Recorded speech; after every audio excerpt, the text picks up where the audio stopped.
ওঠেন কেন, কেন ওঠেন? হ্যাঁ ভাই, ভাই থামেন থামেন থামেন, বৃষ্টি তো এখানে পড়ছে না তো। হ্যাঁ ভাই থামেন একটু, পানি তো এখনো পড়া শুরুই হয়নি। মারে বার তারই মধ্যে আবার সারা জীবন নামাজ পড়ে না, খালি শুক্রবার করে পড়ে, তাই কি আবার কবরত নামে দিয়ে ইনকে কাজ করে থুচ্ছি, কই পশ্চিম দিয়ে মুখ করে ধরে একদিন সিমেন্টের ঢালাই দিয়ে থয়, সারা জীবন নামাজ পড়ে না, সিমেন্টের যদি ঢালাই দিয়ে থয়, খোয়া দিয়ে রড দিয়ে, ওই ঢালাই উল্টা পূব দিক করবে আল্লাহ। হ্যাঁ কত টাকা আজকে এখানে যতগুলো মুরব্বী আছেন কলজা থাকতে কন্ত, দুই একজন মুরব্বী ছাড়া প্রায় মানুষের বেটারা বেনামাজি। কি বহু বক্তার বেটা গাঁজা খায়, অথচ নামের আগে লেগেছে আল্লামা। মানে এই নামাজ যদি বাংলাদেশে কায়েম করতে না পারেন, আমাদের ইমান নিয়ে বাঁচা ব্যর্থ। কি হুজুর? তো এই বাংলাদেশে এত মসজিদ, এত মাদ্রাসা, কোন নামাজ কায়েমের কথা কেউ কয় না। এগুলার কাম বাদে নেই, মৌলবী মোহতামিম আর হাফেজ আর বক্তার কাম বাদে নেই নামাজ কায়েম করা। নামাজ কায়েম করার দায়িত্ব আল্লাহ দিয়েছেন সরকারকে। আপনার ছেলেকে যদি, আপনার সন্তানকে যদি নামাজি বানাতে চান, সব আমল বাদ দিয়া নামাজ কায়েমের সরকার কায়েম করতে হবে। আমরা আগে যখন মাদ্রাসায় পড়েছি, ছাত্রদের মাথার টুপি না দিলে স্যারেরা পিটিছে, আর এখন মাদ্রাসার ছাত্র বিড়ি ধরে ছাড়ক দেয়। কোথায় মুসলমান? নাঙ্গল চেনেন ভাই আপনার? নাঙ্গল, হে নাঙ্গল চেনেন? নাঙ্গল বানাতে কাঠ লাগে, ইস লাগে, সব লাগে, আবার ফালও লাগে।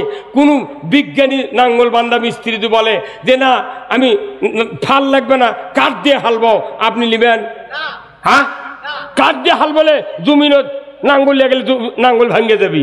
তে নাঙ্গল ছাড়া ফাল অচল, ফাল ছাড়া আমাকে দেশ আল্লাহর রাজত্বের কথা বললি আমাকে হুজুরের রাজনীতি হলো না। আর রাজনীতি ছাড়া জান্নাতে যাওয়া যাবে না। কথা কোন টাকা? নমরুদের সাথে রাজনীতি করেছে ইব্রাহিম আলাইহিস সালাম, মুহাম্মদ সাল্লাল্লাহু আলাইহি ওয়াসাল্লাম আবুদের সাথে রাজনীতি করেছেন, ফেরাউনের সাথে রাজনীতি করেছেন মুসা আলাইহিস সালাম। জোরে বলুন ঠিক কিনা? তাহলে রাজত্ব আর ইবাদত একসাথে থাকতে হবে। কার কথা? কোরআন শরীফে যতগুলো অপরাধ আছে তার ভেতরে কঠিন অপরাধ হলো সুদের গুনাহ। সুদের মতো একটা অপরাধ বাংলাদেশে চলছে, আমরা নির্বিঘ্নে মনেই করতেছি না। কোথায় সুদ নাই? জমির খাজনা বাকি পরে সুদ দেওয়া লাগে, বিদ্যুতের বিল বাকি পরে সুদ দেওয়া লাগে। হ্যাঁ বর্তমান আপনি লোন নেবেন সুদ দেওয়া লাগে, আপনি বিমা করবেন সুদ দেওয়া লাগে, আপনি কি করবেন যেখানে যাবেন সেখানেই সুদ। আপনি মনে করছেন যে গরিব মানুষ কিস্তির টাকা লেছে, ওরা সুদ খাচ্ছে, খাকবা আমি তো কিস্তি লিনি। তো তোমার যে 40 বিঘা জমি খাজনাতে 30 বছর হলে দেও নি, দিবের গেলে করছে আগে সুদ দাও তারপরে যা হয় হবে। কি ভাই আমি যে বক্তা, আমারও 2-1 মাসের বিল বাকি পড়ে কারেন্টের, ভুলে দিবের পারিনি, ওই ফাইন দেওয়া লাগে। কিন্তু ওই কারেন্টের বিলের ওই সুদের নাম তো ফাইন, যাতে মুন্সিরা না বুঝতে পারে। কিভাবে আমাকে ইমানটা শেষ করেছে এই কথা কইলি আমরা খারাপ। আমরা খারাপ। কিয়ামত পর্যন্ত সুদ হারাম হবে না, কিয়ামত পর্যন্ত পর্দা ফরজ হবে না, কিয়ামত পর্যন্ত মানুষ শান্তি পাবে না, কিয়ামত পর্যন্ত চুরি বন্ধ হবে না, কিয়ামত পর্যন্ত মানুষ 5 ওয়াক্ত নামাজ কায়েম করবে না, কিয়ামত পর্যন্ত জিনা বন্ধ হবে না, যতক্ষণ পর্যন্ত আল্লাহর আইন সংসদে কায়েম না হবে। সংসদ হলো আইন কায়েমের জায়গা, ওই জায়গা যদি কায়েম না হয়, আমাকে পাকানির যেরকম দোষ আমাকে ওই রকম দোষ। আচ্ছা ভাই তরকারি পাক করতে কমপক্ষে 12-13টা মশলা লাগে না? হ্যাঁ লাগার পর তরকারি পাক করছেন, করতে করতে তরকারি জাল শেষ, ওই সময় কি কেউ কয় ভাই দেখো তো তরকারির তেল কতখানি হতে, তুমি চাকো তো তরকারিতে হলুদ কতখানি হচ্ছে, তেজপাতা কতখানি হচ্ছে, সাদা এলাচ কিরকম হচ্ছে, তুমি না চাকো তো, এগুলো কয়? কি কয়? হ্যাঁ কয় ভাই না লবণ চাকো। তার মানে কি 14টা মশলা দিছেন, কোনো লাভ নাই যদি লবণ কম হয়। এই কথা কয় 14টা মশলা দিয়া পাক করার পরেও যদি লবণ না দেওয়ার কারণে তরকারি যদি খারাপ হয়, আগে ধরে কাক, ওই পাকানিক ধরে, পাকানি কখন পলে চলে গেছে। আর যদি তরকারি ভালো হয়, ছাকিদার তরকারি দেয়, ওই পাকানি এবার পাতে পাতে আছে, আরেকজনে কয় কে ভাই ক্যাঙ্কা হতে, এমনি মানুষ করছে যে তরকারি ভালোই হতে, উনি আরো পামলা অর্ধেন এসে করছে ক্যাঙ্কা হতে। হ্যাঁ আমাদের দেশে আল্লাহর আইন চালু না থাকার কারণে ওই পাকানির জায়গা দুর্নাম, আমাদের বক্তাকে ওইরকম দুর্নাম। আমরা ইসলামের কথা বলি তখন আমাদের কাছে ধরে ধরে জেলত তুলিছে কথা কনে কেন। আর যারা যারা লবণ দিয়ে তরকারি বিষটা করছে ওরকে করছে তোরা আমার দলের লোক। কি হযরত মুসা আলাইহিস সালামের সাথে যারা ছিলেন 12,000 সাহাবী, তারা জান্নাতি, কোন সুবহানাল্লাহ। হযরত ইব্রাহিম আলাইহিস সালামের সাথে যারা ছিলেন তারা জান্নাতি, কত কত। মুহাম্মদ সাল্লাল্লাহু আলাইহি ওয়াসাল্লামের সাথে যারা ছিলেন তারা জান্নাতি। আবু জেহেলের সাথে যারা ছিল তারা কি? ফেরাউনের সাথে যারা ছিল, নমরুদের সাথে, ওরা কি তিনজন কি আল্লাহর আইন চালু করছিল? নবীরা আল্লাহর আইনের পক্ষে ছিলেন, ওরা ছিল মানুষের আইন তৈরি করার পক্ষে। আল্লাহ এতগুলো ইতিহাস দিয়া কোরআন হাদিসে আপনাদেরকে জানিয়ে দেওয়া হলো। তারপরও এইবার একটা সুযোগ এসেছে, বাংলাদেশের মানুষ নিজেরা নিজেদেরকে যদি সংশোধন করে আমরা আল্লাহর দ্বীনের পক্ষে কাজ করতে পারি, ইনশাআল্লাহ টুডে অর টুমরো বাংলাদেশে এইবার ইসলাম বিজয় হবে, ইনশাআল্লাহ বিজয় হবে। পূর্ব দিকে ইসলামের সূর্য উদিত হয়েছে, দেখা যাচ্ছে দেশের যা পরিবেশ, আমরা সব দেখা শেষ, একটাবার ইসলাম দেখব। অসুবিধা কি? ইসলাম দেওয়া জীবন ব্যবস্থা কে পাঠাচ্ছেন? তুই ইসলামের কথা মুসলমান করলে আমাকেও চোখ গরম করে। একটা হিন্দু আর একটা হিন্দুর সামনে ওরকে ধর্মের কথা, গুরুর কথা, বামুনের কথা কয়, ওরা দিল উজড় করে শোনে, ওর কিন্তু কোনো বাধা হয় না। আর মুসলমানের কাছে কোরআনের কথা বলে ভাই করছু কি, দেখে শুনে কথা করছ। হ্যাঁ, আমাদের ইসলাম হয়ে গেছে এমন একটা মানে বেকার, যে দুই টিমের বল খেলা হয় না ভাই, হয় কি হয় না? এইদিকে কি গ্রাম আছে, এইবার একটা কি গ্রাম আছে কোন তো? হ্যাঁ, ভানাই কুষ্টিয়া নাকি কুশলিয়া, আর এইবার শালপাড়া। এই দুই গ্রামের বল খেলা, ওদের প্লেয়ার আছে 11 জন, এরা প্লেয়ার না পায় 9 জন নিয়ে ফিল্ডে যাচ্ছে। রেফারি করছে ভাই তোরকে 2 জন কম দেয়, করছে ভাই প্লেয়ার পায়নি। তো শাল কি ওটা কুশলিয়া নাকি শালাই কুশলিয়া বলতেছে ভাই আমাকে 2 জন প্লেয়ার অতিরিক্ত আছে, তো ওর কেড়ে জার্সি কাগজ দেয়, এর কেড়ে পক্ষে খেলবে উঠছে। আর তো ওই 2 জন কি ওর করে গোল দিবি না এর কেড়ে বাঁচাবি? ওর কি গোল দিবি? তে আমাদের মুসলমানের মধ্যে হচ্ছে কি, নবীর এই ইউনিফর্ম, এই পাঞ্জাবি, জুব্বা, দাড়ি, টুপি এগুলো দিয়া অন ইসলামের পক্ষে খেলে খেলে আমাকেও ডিবিট করছে। আইন মানে কবর, যতই জিব্রাইলে যদি জানাজা করে কবর হয়, আর বাটাম না ফেটে ছুবে না। বার চারি মধ্যে আবার সারা জীবন নামাজ পড়ে না, খালি শুক্রবার করে পড়ে, তাই কি আবার কবরত নামে দিয়ে ইনকে কাজ করে থুচ্ছি, কই পশ্চিম দিয়ে মুখ করে ধরে একদিন সিমেন্টের ঢালাই দিয়ে থয়, সারা জীবন নামাজ পড়ে না, সিমেন্টের যদি ঢালাই দিয়ে থয়, খোয়া দিয়ে রড দিয়ে, ওই ঢালাই উল্টা পূব দিক করবে আল্লাহ। আজকে এখানে যতগুলো মুরব্বী আছেন কলজা থাকতে কন্ত 2-1 জন মুরব্বী ছাড়া প্রায় মানুষের বেটারা বেনামাজি। কি বহু বক্তার বেটা গাঁজা খায়, অথচ নামের আগে লেগেছে আল্লামা। মানে এই নামাজ যদি বাংলাদেশে কায়েম করতে না পারেন, আমাদের ইমান নিয়ে বাঁচা ব্যর্থ। কি হুজুর? তো এই বাংলাদেশে এত মসজিদ, এত মাদ্রাসা, কোন নামাজ কায়েমের কথা কেউ কয় না। এগুলার কাম বাদে নেই, মৌলবী, মোহতামিম আর হাফেজ আর বক্তার কাম বাদে নেই নামাজ কায়েম করা। নামাজ কায়েম করার দায়িত্ব আল্লাহ দিয়েছেন সরকারকে। আপনার ছেলেকে যদি, আপনার সন্তানকে যদি নামাজি বানাতে চান, সব আমল বাদ দিয়া নামাজ কায়েমের সরকার কায়েম করতে হবে।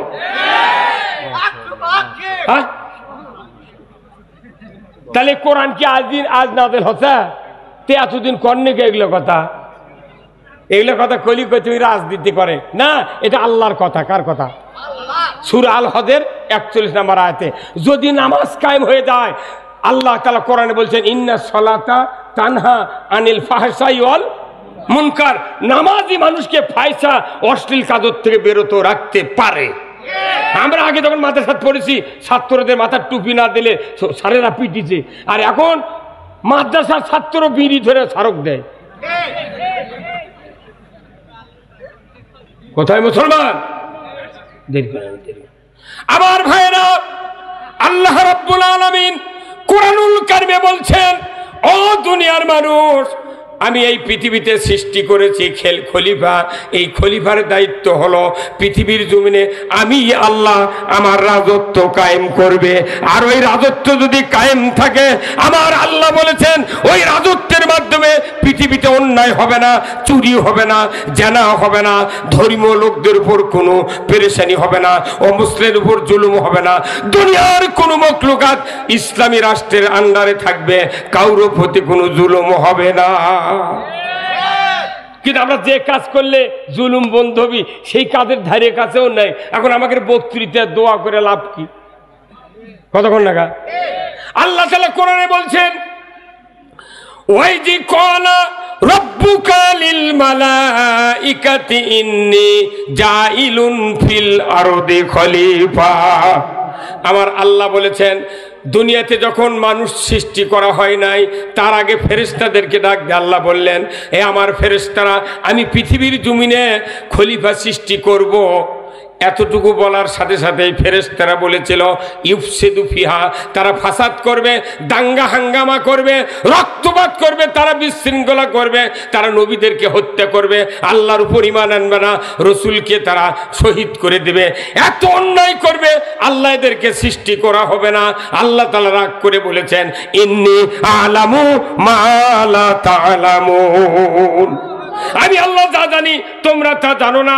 বলুন তো, আল্লাহ যে কথা বলেছেন খলিফা সৃষ্টি করতে চাচ্ছি, তোমাদের মতামতে কথা বলে নাই, আল্লাহ বলেছেন আমি সৃষ্টি করবই। শোনায় মাত্রই ফেরেশতারা বলল এরা এই কাজ করবে। বলুন তো, ওই কথা যে ফেরেশতা বলবে এটা কি আল্লাহ আগে জানতেন না? এই যে আমার এই ভাইয়ের মনের মধ্যে এখন হচ্ছে, হুজুর আমি না উঠে তাড়াতাড়ি জয়পুরহাট যাই, আমাকে না সারা দেন, মনে মনে হচ্ছে। আচ্ছা, এই কথা কি আল্লাহ জানে না? এই হুজুর করছে কাল সকালবেলা উঠে গায়ের মাসুক ডাকিয়া এরা মাদ্রাসার হিসাব দেবো, সবার হিসাব দেবো, হচ্ছে না? কতক্ষণ? তাহলে আল্লাহ তাআলা এত জ্ঞানের অধিকারী যে আমি যে বলছি যে খলিফা সৃষ্টি করব, তারপরে এরা যে করলো যে রক্তপাত দাঙ্গা হাঙ্গামা করবে, এটা আল্লাহ আগেই জানতেন যে ওরা এই কবি। আল্লাহ বলছেন যে আমি যা জানি তোমরা তা তাহলে জানো না, মানে কি? আল্লাহ জানে ভালো। কি জানে? যে যদি খলিফা সৃষ্টি করি, যে নবীদেরকে আমি পাঠাবো এই নবীদেরকে কিতাব দেব, কিতাব দিয়ে খেলাফত দেব, আর আমার খেলাফত যদি পৃথিবীতে কায়েম হয়, অন্যায় অবিচার করার কেউ সাহস পাবে না। যদি করে আল্লাহু আকবার। এই দুনিয়াতে 1 লক্ষ মতান্তরে 2,24,000 পয়গাম্বর এসেছেন। বলুন তো, কোন নবীর উম্মতের ভেতরে 4 জন খলিফা ছিলেন? হ্যাঁ, কোন আমাকে নবীর ওই নাম করতে বহু মানুষ পারিচ্ছে না। কোন আমাকে নবীর 4 জন খলিফা ছিলেন। আল্লাহু আকবার। আমাকে নবীর কথা আপনি বলে পারিচ্ছেন না। আর কিছু কিছু ছোট নেতা এই দেশত কয় কি আমার প্রাণ প্রিয় নেতা, 6 মাসও নেতা উজু করে না, তা কি কয় প্রাণ প্রিয়। আর রসুল আমাদের সুপারিশ করে জান্নাত দিবেন, সেই নবীর আমার নবী বলার সাহস হয় না। কতক্ষণ? আমার ভাইয়েরা, 4 জন খলিফা ছিলেন। 1 লক্ষ মতান্তরে 2,24,000 পয়গাম্বরের উপরে 104 খানা কিতাব পাঠালেন কে? প্রথম আদম আলাইহিস সালামের কাছে সহিফা আসলো, 1000 বছর উনি দুনিয়াতে বাঁচলেন। আস্তে আস্তে সহিফা আসতে আসতে 104 খানার ভেতরে প্রধান কয়খানা? তারই ভেতর প্রধান কয়টা? তার নাম কি?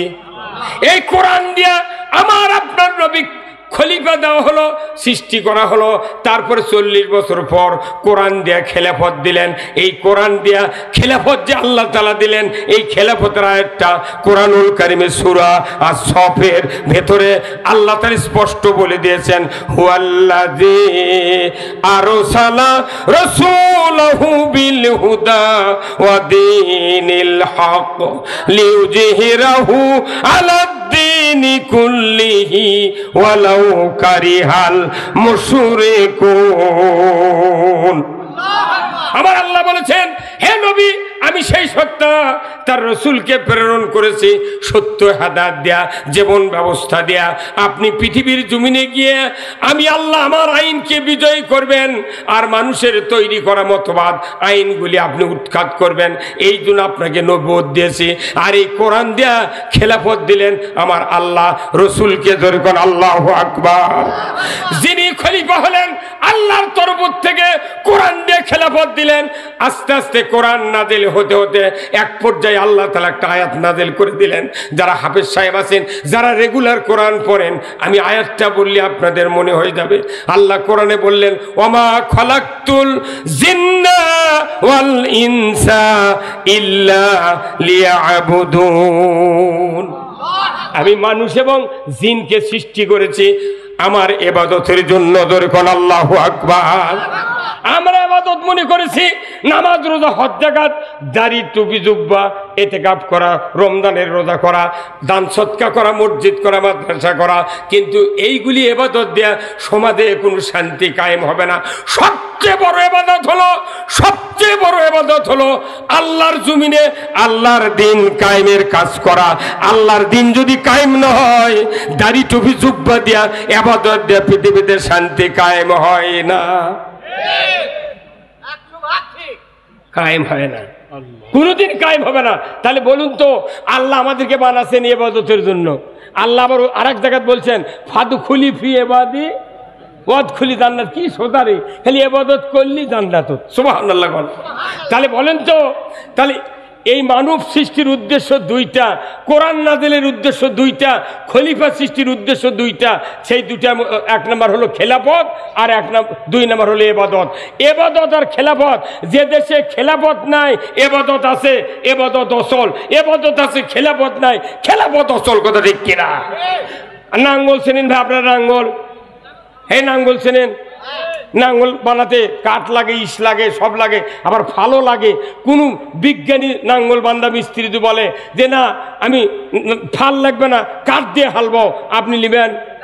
হ্যাঁ, কাঠ দিয়ে হাল বলে জমিন নাঙ্গল লিয়ে গেলে নাঙ্গল ভাঙ্গে যাবি। তে নাঙ্গল ছাড়া ফাল অচল, ফাল ছাড়া। আমাকে দেশত আল্লাহ রাজত্বের কথা বললি, আমাকে হুজুরের রাজনীতি হলো না। আর রাজনীতি ছাড়া জান্নাত যাওয়া যাবে না। কথা কোন টাকা? নমরুদের সাথে রাজনীতি করেছে ইব্রাহিম আলাইহিস সালাম, মুহাম্মদ সাল্লাল্লাহু আলাইহি ওয়াসাল্লাম আবুদের সাথে রাজনীতি করেছেন, ফেরাউনের সাথে রাজনীতি করেছেন মুসা আলাইহিস সালাম। জোরে বলুন ঠিক কিনা? তাহলে রাজত্ব আর ইবাদত একসাথে থাকতে হবে। কার কথা? এই রাজত্বের ব্যাপারে এই মাদ্রাসাগুলিতে পড়ানো হচ্ছে। কথা ঠিক কিনা? এই জন্যে আমি আপনাদেরকে বলবো যে কথাগুলি, এতগুলি কথা বলার পরে আমি আপনাদেরকে দ্বীনি প্রতিষ্ঠানের জন্য কেউ উঠবেন না, মনে করবেন না যে এই হুজুর রাজনীতি করতেছে। আমি কোনো কোরআন ছাড়া একটা কথাও বলি নাই। কথা ঠিক কিনা? আমার ভাইরা, আসুন আজকে আপনাদের সামনে যে প্রতিষ্ঠান, এই প্রতিষ্ঠানের মধ্যে এই 30 পারা কোরআন পড়ানো হচ্ছে। আমি অনুরোধ করব এই সমাজে নামাজ কায়েম হোক। এটা কি আপনারা চান? আপনারা কি চান? তাহলে এই নামাজ কায়েমের ব্যাপারে সব কথা কোরআনে আছে, সুদ হারামের ব্যাপারে সব কথা আছে, জেনা বন্ধ করার সব কথা আছে। আসুন না এই মাদ্রাসার থেকে যে ছাত্র তৈরি হবে তাদেরকে যদি আমরা প্রোডাকশন দিয়ে বড় বড় আলিম বানাতে পারি, ইনশাআল্লাহ এ দেশে আল্লাহর আইন কায়েম হবে। জোরে বলুন ঠিক কিনা? ভাই ওঠেন, কেন ওঠেন? হ্যাঁ, আপনারা একটু ব্যাগ ছেড়ে দিয়েছেন কি? ব্যাগ দেন নাকি এতক্ষণ? ওই বক্তা আমার ভাই থামেন। আপনার কাছে ব্যাগ যাবে। খুব বৃষ্টি তো এখানে পড়ছে না জল। ভাই থামেন, একটু ব্যাগ যাচ্ছে আপনাদের সামনে। যার যা একটু পকেটে আছে দিবেন। আমি আপনাদের জন্য দোয়া করব, আল্লাহ তাআলা যেন জানমালে বরকত দিয়ে দেয়। জোরে কোন আমিন। খুব আল্লাহ কোরআনের মাদ্রাসা। পানি তো এখনো পড়া শুরুই হয়নি। মারে খুব ভাই যারা যারা দেবেন একটু আসেন তো। আল্লাহর দিনের অনেক টাকা দিয়েছেন কোরআনের জন্য, আমি টাকা না দিয়ে টাকা চাই নিলেন খুব তাড়াতাড়ি। ইমান কবে ভাঙ্গিয়া করতোয়া নদীতে চলে গেছে মেঘনাথ, ওই টুপি মাছ দিয়ে ঘুরতেইছে। এই হুজুর কথা কোন না, হ্যাঁ কোরআন শরীফে যতগুলো অপরাধ আছে তার ভেতরে কঠিন অপরাধ হলো সুদের গুনাহ। সুদের মতো একটা অপরাধ বাংলাদেশে চলছে, আমরা নির্বিঘ্নে মনেই করতেছি না। কোথায় সুদ নাই? জমির খাজনা বাকি পরে সুদ দেওয়া লাগে, বিদ্যুতের বিল বাকি পরে সুদ দেওয়া লাগে। আপনি লোন নেবেন সুদ দেওয়া লাগে, আপনি বিমা করবেন সুদ দেওয়া লাগে, আপনি কি করবেন যেখানে যাবেন সেখানেই সুদ।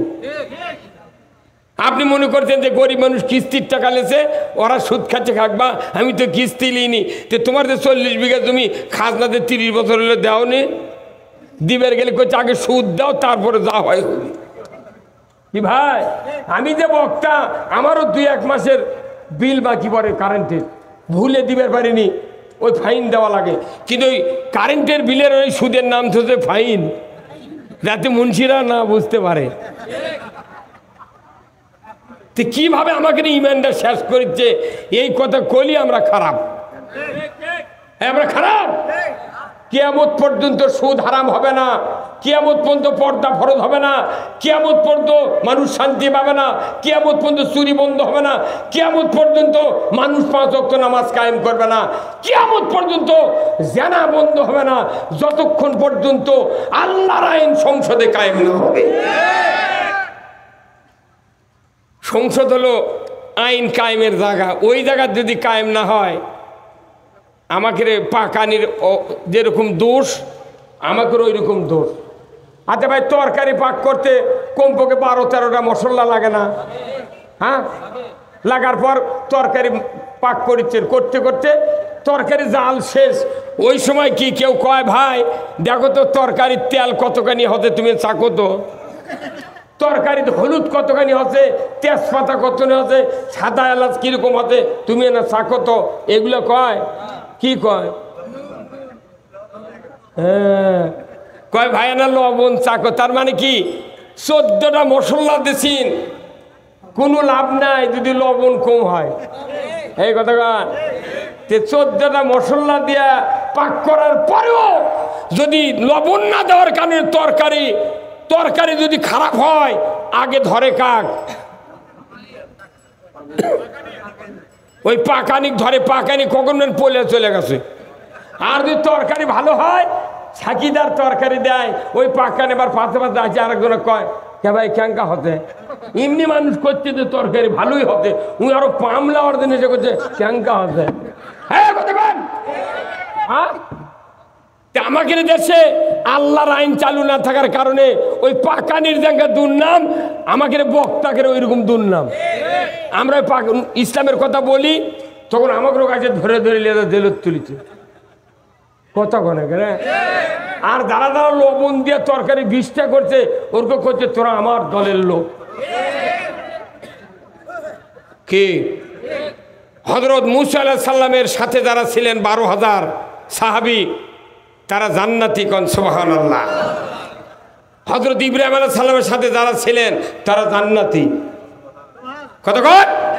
মুহাম্মদ সাল্লাল্লাহু আলাইহি ওয়াসাল্লামের সাথে যারা ছিলেন তারা জান্নাতি। আবু জেহেলের সাথে যারা ছিল তারা কি? ফেরাউনের সাথে যারা ছিল, নমরুদের সাথে, ওরা কি 3জন কি আল্লাহর আইন চালু করছিল? নবীরা আল্লাহর আইনের পক্ষে ছিলেন, ওরা ছিল মানুষের আইন তৈরি করার পক্ষে। আল্লাহ এতগুলো ইতিহাস দিয়া কোরআন হাদিসে আপনাদেরকে জানিয়ে দেওয়া হলো। তারপরও এইবার একটা সুযোগ এসেছে, বাংলাদেশের মানুষ নিজেরা নিজেদেরকে যদি সংশোধন করে আমরা আল্লাহর দ্বীনের পক্ষে কাজ করতে পারি, ইনশাআল্লাহ টুডে অর টুমরো বাংলাদেশে এইবার ইসলাম বিজয় হবে, ইনশাআল্লাহ বিজয় হবে। পূর্ব দিকে ইসলামের সূর্য উদিত হয়েছে, দেখা যাচ্ছে দেশের যা পরিবেশ, আমরা সব দেখা শেষ, একটাবার ইসলাম দেখব। অসুবিধা কি? ইসলাম দেওয়া জীবন ব্যবস্থা কে পাঠাচ্ছেন? তুই ইসলামের কথা মুসলমান করলে আমাকেও চোখ গরম করে। একটা হিন্দু আরেকটা হিন্দুর সামনে ওরকে ধর্মের কথা, গুরুর কথা, বামুনের কথা কয়, ওরা দিল উজাড় করে শোনে, ওর কিন্তু কোনো বাধা হয় না। আর মুসলমানের কাছে কোরআনের কথা বলে, ভাই করছু কি, দেখে শুনে কথা কর। হ্যাঁ, যে আওয়াজ শুনে ওরে মুসলমান ভয় কাঁপিত, কাফির বেঈমান, জোরে কান মারহাবা। দাউরে সে হুঙ্কার কররে তুলপার, পাপী দুনিয়া ভেঙ্গে কররে চোরমার। বের মুসলমান ধরো আল কোরআন, ফিরায়া আনো সেই হারানো সম্মান। বের মুসলমান, আমরা বীরের জাত, খালি ইসলাম বিজয় হলে কোনো টেনশন নাই। সবারই দরকার ইসলাম। আমাদের ইসলাম হয়ে গেছে এমন একটা মানে বেকার, যে দুই টিমের বল খেলা হয় না ভাই, হয় কি হয় না? এইদিকে কি গ্রাম আছে, এইবার একটা কি গ্রাম আছে কোন তো? হ্যাঁ, ভানাই কুষ্টিয়া নাকি কুশলিয়া, আর এইবার শালপাড়া। এই দুই গ্রামের বল খেলা, ওদের প্লেয়ার আছে 11 জন, এরা প্লেয়ার না পায় 9 জন নিয়ে ফিল্ডে যাচ্ছে। রেফারি করছে ভাই তোরকে 2 জন কম দেয়, করছে ভাই প্লেয়ার পাইনি। তোর শাল কি ওটা কুশলিয়া নাকি শালাই কুশলিয়া বলতেছে ভাই আমাকে 2 জন প্লেয়ার অতিরিক্ত আছে, তো ওর কেড়ে জার্সি গাঁও দেয়, এর কেড়ে পক্ষে খেলবে উঠছে। আর তো ওই 2 জন কি ওর করে গোল দিবি না এর কেড়ে বাঁচাবি? ওর করে কি গোল দিবি? আমাদের মুসলমানের মধ্যে হচ্ছে কি, নবীর এই ইউনিফর্ম, এই পাঞ্জাবি, জুব্বা, দাড়ি, টুপি এগুলো দিয়া অন ইসলামের পক্ষে খেলে খেলে আমাকেও ডিবিট করছে। এইভাবে কি চলবে ইসলাম? না, ইসলাম একটা শান্তির ধর্ম। যে বিধান আল্লাহ তাআলা দিয়েছেন, আল্লাহ কোরআনে বলছেন, লাকাদ কানা লাকুম ফি রাসূলিল্লাহি উসওয়াতুন হাসানা লিমান কানা ইয়ারজুল্লাহ ওয়াল ইয়াউমাল আখির। আবার আল্লাহ বলছেন, দুনিয়ার মানুষ, তোমরা যদি আখিরাতের আযাব থেকে বাঁচতে চাও, যদি জাহান্নাম থেকে মুক্তি পেতে চাও, দুনিয়াতে যদি কল্যাণ চাও, তাহলে রসুলের আদর্শকে উত্তম নমুনা হিসেবে গ্রহণ করো। আজ থেকে 1500 বছর আগে আল্লাহর নবীর জীবদ্দশায় হযরত উমর ফারুক রসুলকে তরবারি নিয়ে কতল করার জন্য সামনের দিকে অগ্রসর হয়েছিল। কিন্তু দেখা গেল উমর রসুলের হাতে হাত দিয়া কালিমা পড়ে মুসলমান হওয়ার পর নবীজির জবান দিয়ে বেরিয়েছিল, লা বাদা নবিয়া, আমার পরে কোনো নবী আসবে না। যদি নবুয়ত দেওয়া হতো, উমরকে নবুয়ত দেওয়া হতো। জোরে কন্যা মারহাবা। নবুয়ত দেওয়া হতো উমরকে। সেই উমর 10টা বছর তাম পৃথিবীর অর্ধেকটা রাজত্ব চালিয়েছেন। জোরে বলুন ঠিক কিনা? আমরা সেই রাজত্বর দিকে আমরা বাংলাদেশ থেকে নিয়ে যেতে চাই। আমরা ক্ষমতায় যাব না, ক্ষমতায় যাবে ইসলাম, ক্ষমতায় যাবে কোরআন। কথা ঠিক কিনা? আসুন, আমরা দেখতে দেখতে অনেক রাত হয়ে গেছে, প্রায় 12টা 7 বাজে। বক্তা বেশি কারণে আজকে আমাদের একটু গরিমুষ হয়ে গেছে, কি ভাই? কথা ঠিক কিনা? তারপরেও যতদূর কথা হলো জিস্ট কথা আমি আপনাদেরকে বলেছি। আল্লাহ তাআলা যেন এই কথাগুলি আমাদের সকলকে আমল করার তৌফিক দান করেন, বলুন আল্লাহুম্মা আমিন। আমাদের এই ছোট ছোট ভাইরা যেভাবে, এই মুনতাসির ভাই যেভাবে ছোট ছোট বাচ্চাদেরকে নিয়ে এত বড় একটা আয়োজন করেছেন, আল্লাহ তাআলা ওনাদেরকে দীর্ঘজীবী করুক বলে বলুন আমিন। আল্লাহ যেন দ্বীনের সৈনিক মুজাহিদ হিসেবে তাদেরকে কবুল করেন, বলুন আল্লাহুম্মা আমিন। আমি আপনাদেরকে দোয়া করি, এই 5 বিবির মাটিতে আল্লাহ যেন ইসলাম বিজয় করে দেয়, জোরে বলুন আমিন। আপনারা আমার জন্য দোয়া করবেন, মা বোনেরা আমার জন্য দোয়া করবেন।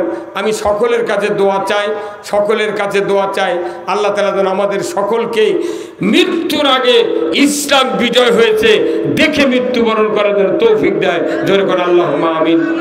ভাই দোয়া করি, আল্লাহুম্মা আমিন। রব্বানা যালামনা আনফুসানা ওয়া ইল্লাম তাগফির লানা ওয়া তারহামনা লানাকুনান্না মিনাল খাসিরিন। আয় আল্লাহ তাআলা, শালপাড়া বাজার রঘুনাথপুর যুব সমাজ কর্তৃক আয়োজিত আজকের এই কোরআনের তাফসীরুল মাহফিলে আল্লাহ সন্ধ্যা থেকে এতক্ষণ পর্যন্ত আল্লাহর দ্বীনের কথা, কোরআনের কথা, ওলামায়ে কেরাম, নেতৃবৃন্দ, পুলিশ প্রশাসন সহ সবাই আমরা বললাম, শুনলাম, কথাগুলি আমাদের সকলকে আমল করার তৌফিক দিয়ে দেন। আয় আল্লাহ, মুরব্বিনে কেরাম, যুবক ভাইয়েরা, মা বোনেরা যারা হাত তুলেছেন, আল্লাহ সকলের জীবনের গুনাহ খাতা মাফ করে দেন। আল্লাহ গো, যারা যেখান থেকে এসেছেন সেই গ্রামের মাটির নিচে যত মুমিন মুমিনাত চিরবিদায় নিয়ে শুয়ে আছেন, আল্লাহ সকলকে আল্লাহ জান্নাতুল ফেরদাউসের মেহমান বানায় নেন। আল্লাহ, যে ছোট ছোট কিশোরেরা কোরআনের মাহফিলের আয়োজন করেছেন, আল্লাহ তাদের সকলের অন্তরে উমারের মতো ইমানি জজবা পয়দা করে দেন। আয় আল্লাহ, এই গ্রামের মাটির নিচে যত মুমিন মুমিনাত চিরবিদায় নিয়ে শুয়ে আছেন, আল্লাহ সকলের কবরগুলিকে জান্নাতের বাগান বানায়া দেন। মা বোনেরা যারা এসেছেন, আল্লাহ হাজেরা রহিমার মতো চরিত্রবান বানায়া দেন। যার ছেলে নাই ছেলে দিয়ে দেন, নিঃসন্তানকে সন্তান দেন, যার মেয়ে নাই মেয়ে দেন। আল্লাহ সকলকে হাজেরা রহিমার মতো চরিত্রবান বানায়া দেন। আল্লাহ আমাদের রেজেকে রুজিতে বরকত দিয়া দেন।